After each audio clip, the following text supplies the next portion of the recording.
బడి పిల్లలు స్కూల్కి మంచిగా నీట్గా నెత్తికి కొబ్బరి నూనె పెట్టుకొని దూసుకొని పోవాలి. చిన్న పొరలకు పెద్ద కటింగ్ ఉండద్దు, అంత పిచ్చి పిచ్చిగా కనబడతారు. అప్పట్లోనైతే కటింగ్ చేసుకోకుంటే టీచర్లు కొట్టేది. అయితే మియాపూర్లనోలా ఒక బడి పిల్లగాడు జుట్టు వేయించుకొని వచ్చిండట. సార్లు గుండు కొట్టిచ్చిరు. అటెంకి ఏమైందో మీరే చూడురి చూసేవురి. డైరెక్ట్ ముచ్చట్లకే పోదాం. అయితే మియాపూర్ హఫీజ్పేటలో ఒక ప్రైవేట్ బడి ఉన్నదల్లా. అందులో 9వ తరగతి చదివే పిల్లగానికి జుట్టు బాగా పెరిగిందట. సార్లు కటింగ్ చేసుకోరా నాయనా అని చెప్పినా చేసుకోలేదు పిల్లగాడు. ఇక సోమవారం నాడు కూడా గట్లనే జుట్టుతోనే వచ్చిండు. స్కూల్ హెడ్ మాస్టర్కు కోపం వచ్చింది. ఇక ఆ పిల్లగాన్ని ఒర్రంగా గుండు కొట్టించిండట బల్లనే. అద్దు వద్దు అన్నా ఇనుడే లేదు.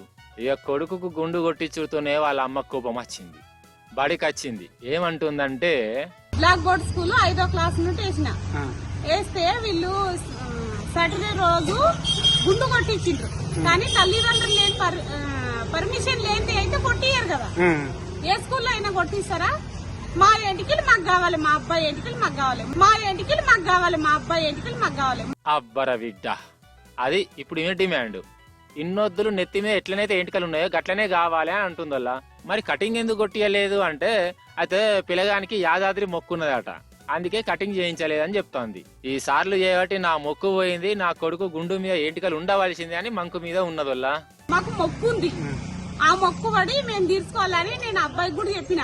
వద్దు నాయన కటింగ్ అని చెప్పిన. నేను ఆగిండు, కానీ పర్మిషన్ ఇవ్వాలి కదా. వాళ్ళు పర్మిషన్ అన్న ఇవ్వాలి, లేకుంటే నాకు కాల్ చేయాల్సి ఉండే. అసలు కాల్ చేయలేదు, ఏం చేయలేదు. నాకు మా అబ్బాయి ఎంటికలు మా అబ్బాయికి కావాలి.